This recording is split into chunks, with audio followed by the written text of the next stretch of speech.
Okay, it's time for another episode of the Press Box Podcast. Hi, I'm your host, Ralph Miranda. I'll be joined momentarily by my co-host, Joseph Miranda. Today, we're going to bring to you episode 43, which is our final championship match in the 1970 to 2019 greatest World Series champion of the last 50 years. Today, we're going to discuss the 1998 Yankees, who came out of the American League bracket. They will take on the 1986 New York Mets, who came out of the National League bracket. That'll be our finals matchup. That'll be our discussion. We'll also start by discussing some feedback that we received on Twitter and about teams that our viewers and our listeners thought should have been included in the bracket. So we'll have all that and more for you on this episode of the Press Box Podcast.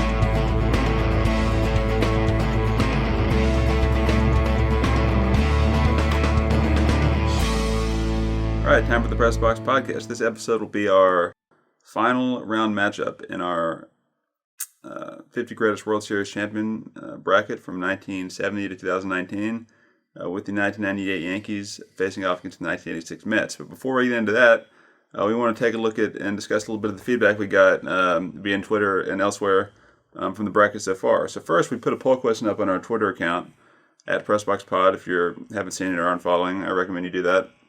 We took a look at the semifinal teams that were left in the bracket and asked which ones our viewers thought were the strongest team of those four. So we listed the 1998 Yankees, 86 Mets, right, the 95 Braves, and the 1970 Orioles. Right. And we got a pretty clear winner, didn't we?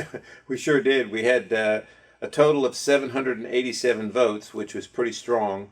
43% of our voters selected the 1998 New York Yankees as the best World Series champion of all time. And they were the clear winner. The 1995 Atlanta Braves got 24% of the vote. The 1986 New York Mets got 20% of the vote. And the 1970 Baltimore Orioles got 13% of the vote. Obviously, we can chalk up a little bit of the 1970 Baltimore Orioles poor showing to the fact that most of the people that are probably on Twitter these days weren't around when the 70 Orioles were playing. I know I was only 13, and I'm nowhere near as efficient on Twitter as some of the millennial group is. So that probably had a little bit to do with the Orioles. But I think the Yankees really were a clear winner. And 1998 was 22 years ago. So a lot of the young people who were on Twitter today, were just young people, really young people back when the 1998 Yankees. That was the latest team they could choose, though. So they might have been like, that's true. That's a good point. That's a really good point. But the 95 Braves were pretty close. Yeah. Right? And the Yankees are big names. If you don't know much about that's true. The team. Well, also, if you just know that the run that went on from 96 to 2000. Yeah, you would just figure they were good. That's true. It's kind of an unprecedented World Series run. Yeah. And I'm not trying to say that the poll, I think the results of the poll were strong, not only with the number of votes, but the fact that you could make a very strong case that the 1998 Yankees were the greatest World Series champion ever, and they did get 43% of the vote. But it'd be interesting if you could poll lots of different generations and compare those two polls. It'd be interesting to see if the results were any different. But yeah, I wonder. Not going off of the quality of the teams, I wonder how if you would have exchanged the Orioles for like the 04 Red Sox, how that would have exactly. Yeah, or even the 09 Yankees, because they're both whatever. Yeah. Yeah, that's another good point, because the poll question we listed was based on our semifinalist teams, so we had four choices. Right. This kind of leads into our next feedback session here. We obviously only had 16 teams in the bracket, so there were some teams we left out. We didn't even include that were World Series champions. Right. We've got, I think, three kind of main ones we heard that, why didn't you put these teams in the bracket? They could have deserved a spot over some other teams. So Nathan will read those off to us, and we'll kind of get some reaction to those. Yeah, the first one we're talking about is the 1988 Los Angeles Dodgers. They won 94 games, lost 67, finished first in the NL West. They won the championship series 4-3 over the New York Mets. They won the World Series 4-1 over the Oakland Athletics. Okay, so let's talk a little bit about them. The 1998 Dodgers. They were kind of a unexpected World Series champion. It was a very memorable season for the Dodgers. They were picked to finish fourth at the beginning of the season in the National League. Ended up winning the World Series. They beat the heavily favored New York Mets, and I remember that very well. The '86 Mets obviously won the World Series. The '87 Mets lost to the Cardinals, I believe, in the NLCS. And the '88 Mets were again heavily favored to go to the World Series, and they were defeated by the Dodgers. And then they went on to beat the Oakland A's in the World Series. So, I look at them a little bit like maybe some of the other teams that we thought, as we talked about, maybe weren't strong teams coming into the season, but ended up playing very well and winning the World Series. I mean, the first one I would think about, you look at the Washington Nationals from last year. You look at maybe the 2008 Philadelphia Phillies. Teams that maybe nobody really thought they were going to win the World Series, but they ended up having a strong season and winning the World Series. So interesting. Really interesting to see the Dodgers in there. And I guess you could consider them. I don't see them getting. If we'd have put the Dodgers in there, the '88 Dodgers, I really don't see them getting past the first round. Do you, Joseph?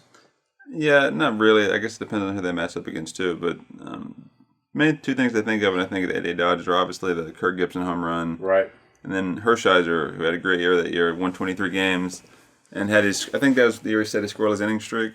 Yes, yes, it was. Okay, so Hershiser is really the only bright spot on the staff. The lineup just doesn't seem all that impressive. You only had 3 guys with over 60 RBIs. Not a lot of power in the lineup, really, amongst their top 8 or 9 guys in plate appearances. So, yeah, I just think they're kind of another team. I guess you could make an argument that they could, like some of the teams you mentioned, they could get in, but we didn't really view them as doing much. You know what I mean? Yeah, no, I didn't either. I mean, if you look at their statistics, I mean, their batting average as a team was .248, which was good for 5th in the National League, compared to maybe some of the other teams. The Mets that year, obviously, a much stronger team. But anytime you get into a short series, all it takes is a couple good pitching performances. And if you look at their pitching staff, I mean, you're right. Orel Hershiser was the name that year. They did have Don Sutton. Don Sutton was at the end of his career, but he did put up a 3.92 ERA, which was not bad. And they had Fernando Valenzuela. He was the star from the early '80s. He was kind of at the end of his career as well, but still a left-hander that can give you a couple big wins in a short series. You look at their team ERA; it was second in the National League at 2.96 when you combine all their pitchers.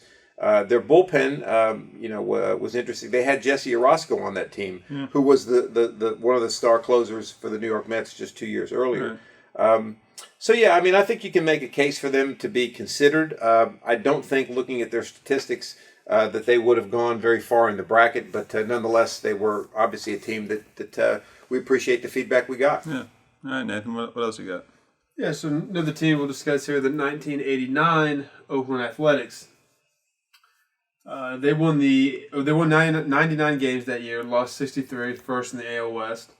They won the championship series 4-1 over the Toronto Blue Jays, and they swept the San Francisco Giants in 4 games in the World Series. Mm-hmm. And this was the team that I believe lost the year before to the Dodgers in '88, right? Right. So they were obviously pretty strong, I guess, in the late '80s. Yeah, and not only did they lose to the Dodgers in '88, they lost to the Reds in '90. So they did have a 3-year run there, just similar to the Braves back in the late '90s, right? When the Braves went to so many World Series and happened to run into the Yankees. I guess the 1989 A's would be considered, a really good baseball team. I mean, if you look at their team batting average, it was .261, good enough for 6th in the National League. You look at their pitching staff. I mean, they had some good quality pitchers. Dave Stewart. Mike Moore, who had a good year. Bob Welch, who was a star with the Dodgers early on. So they had a pretty good pitching staff, and they had Dennis Eckersley in the bullpen, Rick Honeycutt, who was also a very good reliever. Their team ERA was good enough for first in the American League at 3.09. And I remember reading an article from, I can't remember who wrote the article, but this gentleman said that if he had to pick one team to win a 7-game series, he would pick the 1989 Oakland A's. So obviously somebody had a high regard for that team. I think had we included them, they probably could have gone pretty deep into the bracket. I certainly would not put them up against, and this is just my opinion, certainly would not put them up against that 3-year run the A's had in the early 70s, 72, 73, and 74. I believe that A's team was a little bit stronger top to bottom. I agree. And we have the 74 A's represented in the bracket. I think that if you're looking to put them in somewhere, maybe the 84 Tigers, maybe the 92 Blue Jays. Right.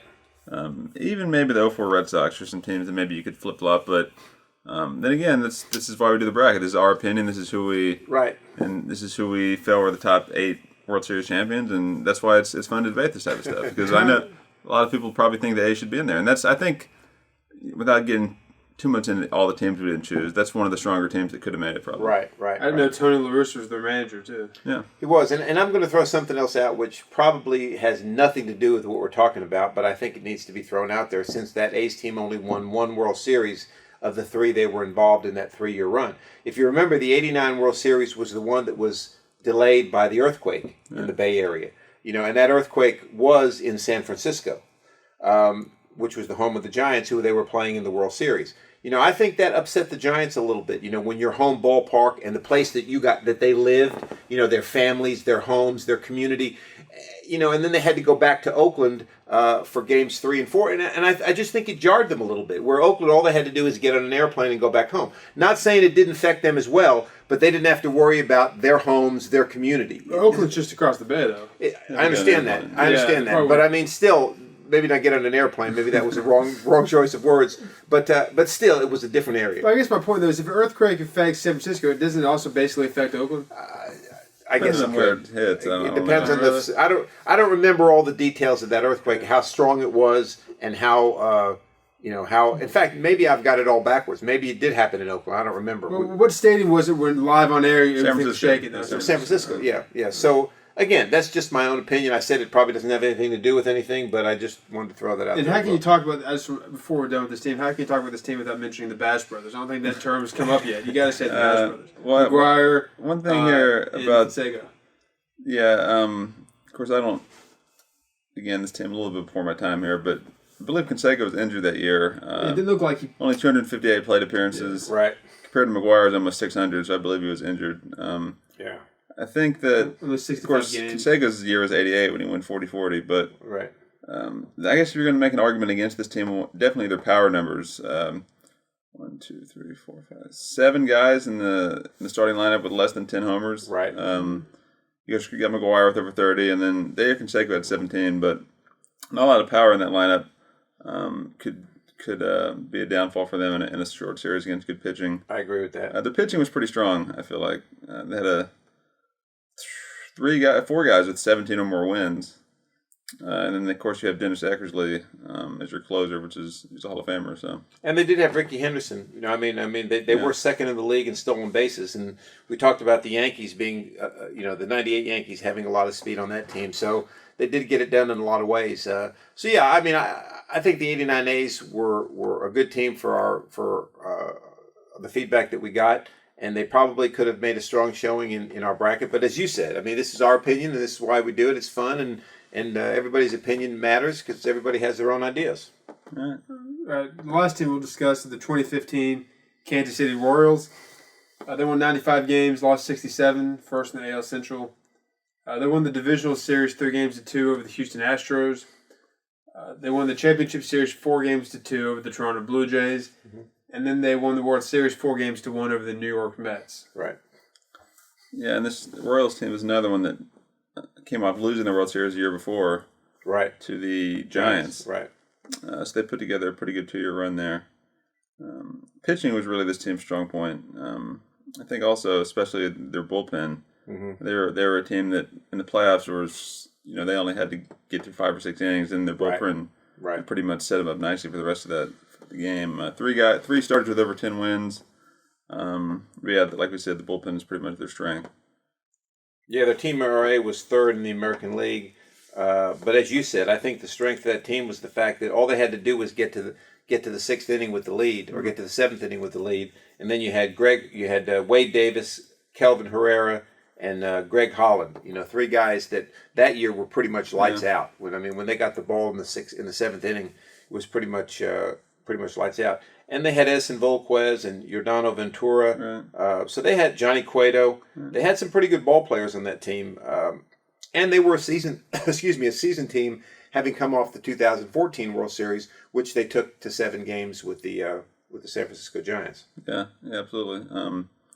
That Giants game was really won by Madison Bumgarner, who came in the 7th game, and I think there were multiple innings in relief had Roos having pitched. He did, yeah. So you could argue that game really could have gone either way, with the Royals potentially winning.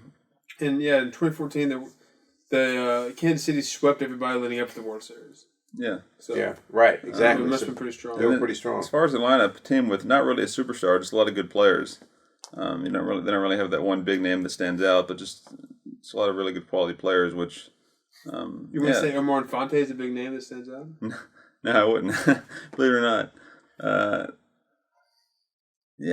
Like I said, there's not really a guy there that's a. And they beat a Mets team. If you remember that year, the Mets finished so strong the end of that season, swept through the playoffs. Beat the heavily favored Dodgers in the NLC in the National League Championship Series, and their pitching staff with Steven Matz, they had DeGrom, they had Syndergaard, and they had the Dark Knight. I forget his name. Matt Harvey. So they had 4 guys there that were pretty strong. Bartolo Colon. What? I think he's still playing somewhere. He's like 60 years old. I didn't mean that. I know what you're saying. I know exactly what you're saying. So yeah, I think that team definitely would have some consideration. I really do. But that baseball team, that they beat there, the New York Mets. When I was talking about their pitching staff, you look at Nathan's right. Bartolo Colon won 14 games that year. DeGrom won 14. Harvey won 13. Syndergaard won 9. They had a pretty strong baseball team that year. Their pitching staff, I think was obviously the strength of that team, and their lineup was pretty good too. If you look at their lineup, they had some pretty good hitters on that team. Curtis Granderson was on the team. Lucas Duda, who was kind of at the end of his career. Yeah. But they did have a pretty good baseball team. The pitching obviously carried that team. But anyway, I think the 2015 Royals do deserve some consideration. I'm not sure, to be honest with you, I'll sum it up from my perspective. The teams that we put in there, I would not have taken anybody out to put any of those 3 teams we just talked about in there. I agree. Yeah, and when we were coming up with our teams, we talked about the Royals a little bit, even the 85 Royals, and some of these other teams, but chose to leave them out. Right. And but I will say, I think of the, the runners-up, if you want to call them that, or also receiving votes, if you college football poll analyst there, I think the 89 A's probably make one of the better cases. I would say so. Yeah. I would say so. All right. But to paraphrase a line from one of the National Treasure movies, when you've got 50 World Series champions and you can only put 16 in there, somebody's got to be left out, Ben. That's right. Definitely. So, that's some good feedback, and we enjoy hearing feedback on Twitter and interacting with the poll questions, things like that as well. So keep that coming as we move on to our next sport, as we'll get into here shortly. But for now, let's talk about our finals matchup between the 1998 Yankees and the 1986 New York Mets. The 1998 New York Yankees, the number 1 seed on the American League side, taking on the 1986 New York Mets, the number 2 seed on the National League side. The Mets advanced by defeating the 2008 Phillies, the 2001 Arizona Diamondbacks, and the 1995 Atlanta Braves. The 1998 Yankees advanced by defeating the 1974 Oakland Athletics, the 2009 New York Yankees, and the 1970 Baltimore Orioles. So Nathan, you want to give us our recap before we get started? Yeah, sure. So the 1998 New York Yankees won 114 games, lost 48. first in the AL East. They swept the divisional series in 3 games over the Texas Rangers. They won the championship series 4-2 over the Cleveland Indians.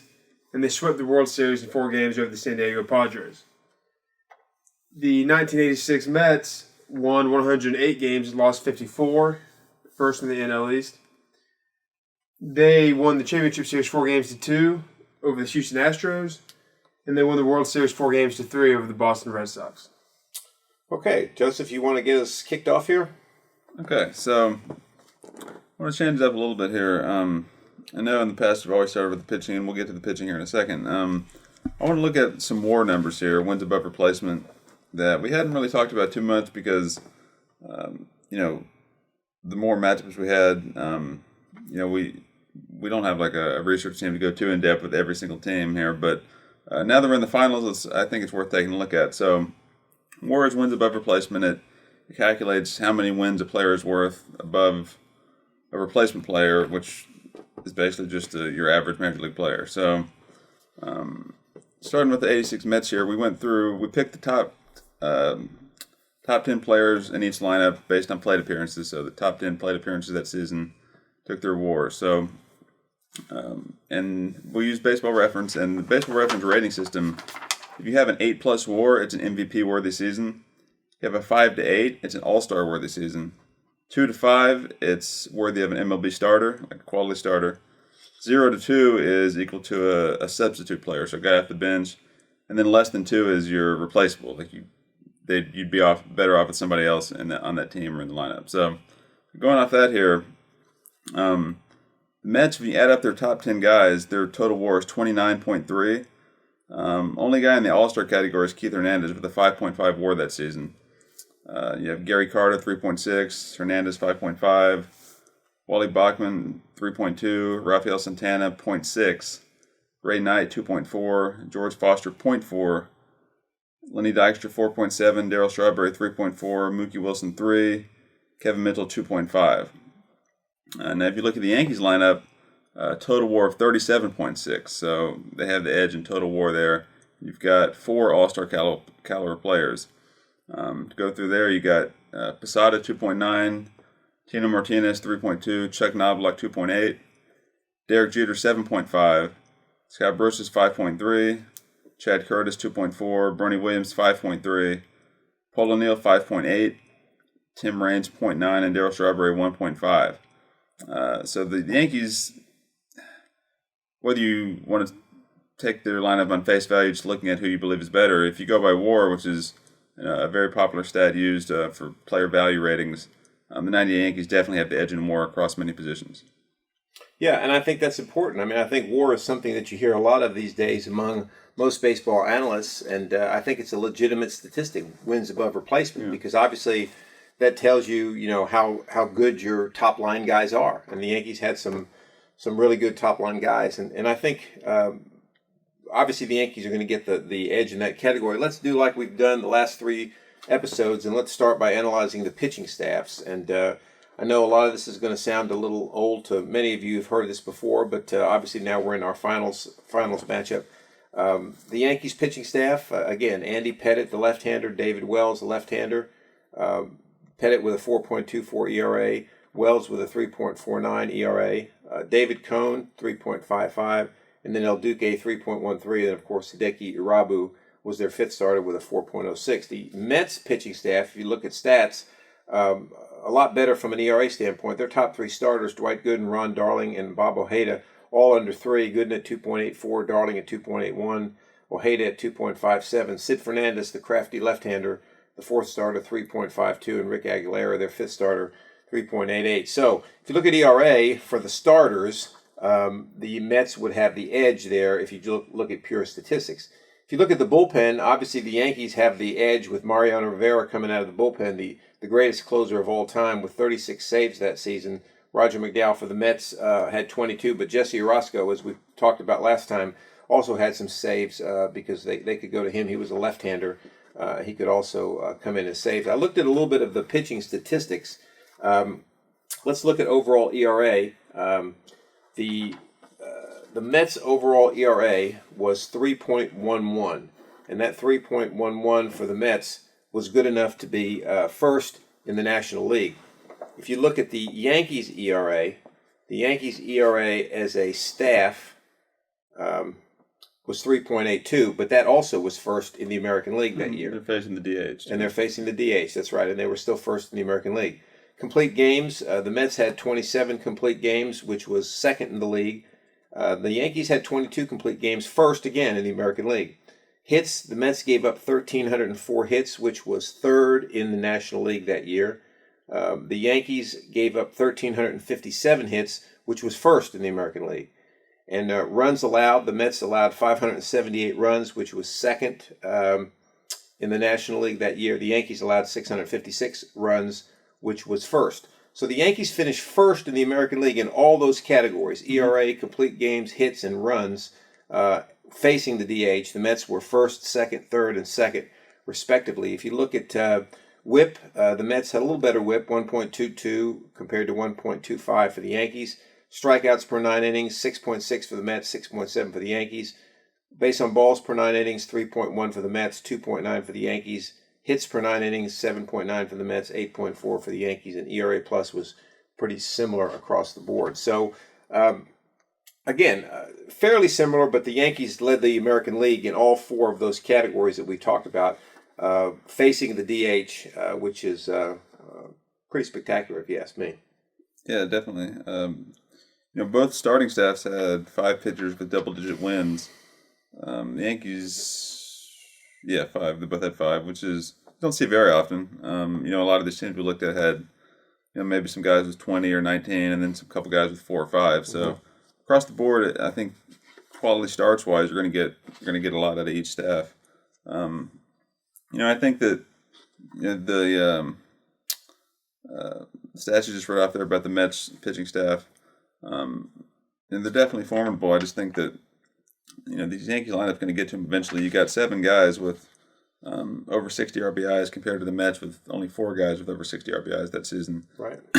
And we talked about in the previous episode about how the Yankees had a different leader in so many offensive categories that somebody's going to come in big for them. I think in almost each one of these games. I think when you look at the matchups, maybe you get a dominant performance at a good in one night, and he shuts him down completely. But some of these other guys, while good pitchers, I just don't think they can stack up to this Yankees lineup as opposed to, the Yankees pitching staff. You could get a dominant start at a Pettit, as you like to do in the postseason. And then a couple other guys could do that as well. Hernandez, Wells, Cone, and this against this Mets lineup that. If you take care of maybe 1 or 2 guys, there's not a lot of guys that can do major damage to you. Right. Yeah, and if you look at what we talked about last time, the Yankees had a different leader in home runs, batting average, hits, total bases, and walks, which was pretty amazing. And they led the league in runs, as I said before, with no player having hit more than 28 home runs, which, again, was pretty spectacular. If you look at some of the offensive statistics, batting average, the Mets hit .263 that year. That was good enough for first in the National League. The Yankees' batting average was .288, which was 25 points better than the Mets, which was good for second in the American League. The Mets had 148 home runs, which was good for third in the National League. The Yankees had 207 home runs, which surprisingly was only good for fourth in the American League. Stolen bases, here's a big difference. The Mets had 118, which was good for 10th in the National League. The Yankees stole 153 bases, which was second in the American League. Runs scored, the Mets scored 783 runs, which was first in the National League that year. The Yankees scored 965 runs, which was first in the American League. The Mets had 1,462 hits, which was first in the National League. The Yankees had 1,625 hits, again, good for second in the National League. On-base percentage, the Mets was .339, which was good for first in their league. The Yankees' on-base percentage was .364, again, first in their league. Slugging percentage, the Mets was .401, which was good for first in the National League, but the Yankees was .460, only good for fourth in the American League. So that tells me that the Yankees had better statistics in a lot of those categories than the Mets, even though they didn't finish first in all of them. So it tells me the opposition that they faced that year, winning 114 games in the American League, was a lot stronger than the Mets faced in 1986. Yeah, when you talk about offensive numbers, you're always going to see more offensive production in the American League because of the designated hitter. Sure. The one interesting thing you brought up is about the stolen bases and the running game in general. I think that it favors the Yankees, not only the number of steals during the season, which you pointed out, but just, a lot of times we talk about stolen bases, you think of catchers throwing runners out, but more often stolen bases are stolen off the pitcher, and you've got Pettit and Wells, your 1-2 guys, left-handers with good pickoff moves. Right. Pettit especially had a great pickoff move. Right. I think he'd be more adept at holding runners on, keeping them close to first base, as opposed to the top two guys from the Mets, Gooden and Darling, right-handed starters, who just historically don't have as good a pickoff move for obvious reasons. You're not facing the bag. I think the Yankees have the advantage there. Yeah, and Derek Jeter stole 30 bases that year, hitting .324. Chuck Knobloch stole 31 bases, hitting .265. Both those guys batted in the top three of the lineup generally. So that tells me that they were on base quite a bit, and it's hard for a pitcher. I don't care how good you are, when you're playing with guys on base. It's much more difficult for a pitcher when he has to throw out of the stretch and worry about guys that are on base. Yeah. Yeah, definitely. Yeah. So let's look at if you look at the lineups again, we talked about this previously, but the Yankee lineup, pretty strong top to bottom. I mean, you got guys, really the lowest batting average in the Yankee starting lineup that year in 1998 was Darryl Strawberry. He hit .247. Chad Curtis, .243. Well, that's true. Chad Curtis. Both those guys that weren't everyday starters. Right. I mean, they were starters, but for the sake of our discussion, but not everyday starters. You had Scott Brocious hit .300, knocked in 100 runs. He was the World Series MVP. Jeter, 19 homers, 84 RBIs, .324. Tino Martinez hit 28 home runs, knocked in 123, hit .281. Paul O'Neill, 24 homers, 116 RBIs, hit .317. Look at the Mets lineup. Rafael Santana hit .218. Yeah. He was the lowest guy there. And George Foster, who was at the end of his career, hit .227. But if you look at the Mets lineup, you don't really see the run production that you see in the Yankee lineup, and that kind of plays itself out when you saw that the Yankees scored over 200 runs more than the Mets did. I think the Mets scored 783 or close to 200. The Yankees 965. So really, again, I think when you look at this, when you look at the Yankee lineup, their ability to get on base, their ability to steal bases, the production from top to bottom of that lineup, and you compare it to the Mets lineup, I just think that the Yankee lineup of '98 is heavily favored in that category. Yeah, and that's one thing I pointed out with the Wars as well is if you go by the kind of the categories there, which kind of equalizes, all the different offensive numbers across different teams. Like I said, the Yankees have 4 guys in the All-Star caliber rating for their Wars, and Jeter only at half a point away from MVP caliber season. Right. And the Mets only 1 guy, so that speaks to some of the production you're talking about offensively there, I think. Yeah, I agree with that. I agree with that. Let's take a look now at kind of how, like we did the last couple rounds, how we would see the series playing out. It would start in New York, obviously.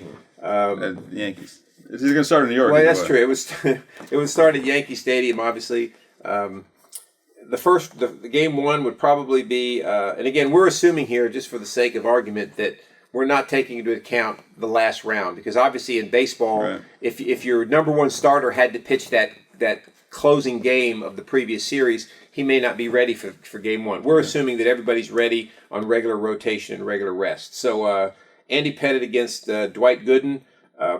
Again, with Andy Pettit, the left-hander at Yankee Stadium, and that Yankee lineup, I really see the Yankees taking game 1. I see the Yankees taking game 2 as well, with either David Wells or David Cohn going against Ron Darling. What do you think? Yeah, we talked about really this matchup has a lot favoring the Yankees when you consider the fact that Pettit has the most postseason wins of all time, Klutz postseason pitcher, and Dwight Gooden specifically in '86 didn't win a postseason game. Right. And you combine that with the Yankees being at home, I think I agree with that game 1. Game 2, I agree with that as well. I mean, 2 has a little more of a chance to go either way, but I think in that scenario, you talk about the Yankees' offense at home, what we just spoke on about their lineup. I think they get to Ron Darling or Ojeda more than Wells or Cohn. Right. And then you look at the bullpens. I mean, you got we talked about Graham Lloyd, the lefty, with the 1.67 ERA coming out of the pen, and the 2 biggest hitters for the Mets as far as average, or close close to average. Keith Hernandez, 310. Lenny Dykstra, 295. Both left-handers, which was kind of interesting. Yeah. And another anomaly of doing a bracket like this, Darryl Strawberry played for both teams. Yeah. So that would be, he was a better player with the Mets because obviously he was younger at that time, even though he had pretty good stats with the Yankees that year. So, yeah, I think the Yankees take Game 1 and 2 in New York. And then we go over to Shea Stadium for Game 3, where you're probably going to see Bob Ojeda against either David Cone or David Wells, whichever one didn't pitch Game 2. So how do you see that one going? Yeah, I think that being at Shea Stadium and the fact that the Mets did win 180 games of the year, I don't see them going down 3-0 in a series. Right. So I think they take Game 3. And at Game 4, you got El Duque versus Fernandez, and that's obviously you never know what's going to happen. But I always like El Duque in the postseason. Right. I think that game has more of a chance to be a bullpen game. Would you agree with me? Yeah, and I think that also favors the Yankees because you've got Hideki Irabu, who's won 13 games that year, who can be a long relief guy. Right. You've got Ramiro Mendoza, who, when you look at innings pitched, no strict reliever pitched 130 innings. So he had made some starts that season. I don't have the numbers right in front of me, but he's a guy that can be a long reliever. And you got Holtzman, who kind of started as a little bit of a sixth starter that season, as opposed to the Mets, who out of the bullpen don't really have a true long relief guy. And maybe you have Rick Aguilera, who's your fifth starter, who can go to long relief in the postseason. But I think that the Yankees just have more of it. Mendoza started 14 games. Okay, there you go. Good point. Yeah. So that kind of bolsters Joseph's point with What's his record? 10 wins, 2 losses. Oh, pretty good, pretty strong. Yeah. And you look at the Mets relievers. I mean, I'm not taking anything away from these guys, but Doug Sisk and Rick Anderson, not exactly household names. Whereas Mike Stanton and Jeff Nelson and Graham Lloyd, we remember those names from what they did with the Yankees. So yeah, I agree with that. I think the Mets probably take Game 3 in New York, and then Game 4 in New York. Well, Game 4 you got. We were talking about that. El Duque against Fernandez. I think the Yankees take that one and go back to Yankee Stadium up 3-1. Well, we're going 2-3-2 here, right? Oh, that's right. I'm sorry. I forgot about that. So Game 5 would also be in New York, right? At Shea. At Shea, that's right. All 7 games are in New York. All 7 games are in New York. Just depends on what borough. It's great for the fan base in New York. Yeah. It's like the 2000 World Series when the Yankees played the Mets. Yeah. All right, so Game 5 at Shea. I could see the 98 Yankees winning this 4-1. But, for the sake of it being at Shea and just kind of respect that Mets team, 108 wins. Dwight Gooden on the mound. Gooden, yeah. I mean, eventually the more starts you make in the postseason, you're going to be due eventually if you're a pitcher at Dwight Gooden's level who won 17 games. I think it was like 25 the year before. So it's coming off of basically the 2-year stretch there where he's pretty dominant. You give him game 5 and maybe if the Yankees are up 3-1, maybe they safe bet it for a Game 6. I was just thinking that. Yeah, so if they did something like that, it definitely shuts the door in Game 6. But either way, I think it's probably a 4-2 win in the series for the Yankees. Yeah, you just took the words right out of my mouth. That's exactly what I was thinking. Is that you're up 3-1. Dwight Gooden's on the mound in Shea Stadium. Right. You got Ramiro Mendoza, who was 10-2, made 14 starts, as Nathan reminded us of. You throw him out there. If you win, great. You win the series. If you don't, you have Andy Pettitte in New York against probably Ron Darling, and you got everybody else in the bullpen. I'm willing to go 4-2 Yankees in this series, and just too much firepower for the Mets. I think too much pitching top to bottom when you include the bullpen, and obviously the greatest closer of all time, or as A-Rod said, arguably the greatest closer of all time in Mariano Rivera. So I would say 1998 Yankees 4-2. Yeah, so we crowned the 98 Yankees the top World Series champion of the past 50 years. That's exactly right. We have, and I mean, look, only one team in the history of baseball has won more games than they have. That's right. The one Mariners, and they didn't even win the World Series. They didn't win the World Series, so they're kind of like that Warriors team that won 73 but couldn't win the title. And also, you mentioned that's exactly right. And you mentioned that only one other team had won more games than them. But when you combine the Yankees' postseason wins, they won 125 games, which is by far the most wins any team has ever accumulated in any one season. Right. They also played a wild card round, a divisional round. Everybody does that, right? That's true. Well, yeah, that So that gives helps them a the little advantage in the wins, yeah. But Still, numbers sake, they had the most wins. Well, I remember what's like 4 more wins. Maybe they would give them. Yeah, Look 3 it more up. wins. But yeah. So yeah, that kind of does it for our bracket here. Again, we've encouraged you the whole time to get involved on Twitter at PressBoxPod. Keep it coming. Maybe you think a team from the dead ball era out there could beat this team. With maybe Cy Young on the mound or whatever, and maybe down the road we'll get into some of that. I don't know, but for now, we're definitely. I think both content with the '98 Yankees taking our bracket. I agree, and yeah, when you look at Cy Young winning over 500 games, he probably could pitch all 4 games of that World Series. Yeah. That's exactly right. So yeah, I hope you enjoyed our Champions Bracket World Series 1970 to 2019. We've enjoyed bringing it to you. Remember, we've gotten lots of good comments. We hope you give us more as what you think about our final choice of the 1998 Yankees being the greatest World Series champion in the last 50 years. Let us know your thoughts. Give us some ideas of maybe what you'd like to see next. But obviously, we're going to do the National Football League greatest Super Bowl champion in the Super Bowl era, which encompasses again from 1966, if I'm not mistaken, to present day, and then we'll move on to the NBA, which will bring us a lot of good discussion as well. So once again, our greatest World Series champion in the last 50 years, 1970 to 2019, the 1998 New York Yankees. 114 regular season wins, 48 losses, and they have gone down in history and will continue to stay in history as one of the greatest teams of all time. So we've enjoyed bringing it to you, and we hope you enjoyed listening to it. That's right. And if we had the budget for our musical rights, we'd sign off with Frank Sinatra's New York, New York, but we won't do that. Yeah. Right? Can't promise that. Yeah. So before you click stop on this podcast, we would encourage you to go to YouTube, search Frank Sinatra, New York, New York, hit the play button on that at the same time that you hit the stop button on the podcast, and that will be a natural ending to our greatest World Series champion of the past 50 years. Maybe we can all give an acapella version. Is that legal? It's probably legal. I don't know. Maybe not. I don't know. We don't want to get in any trouble.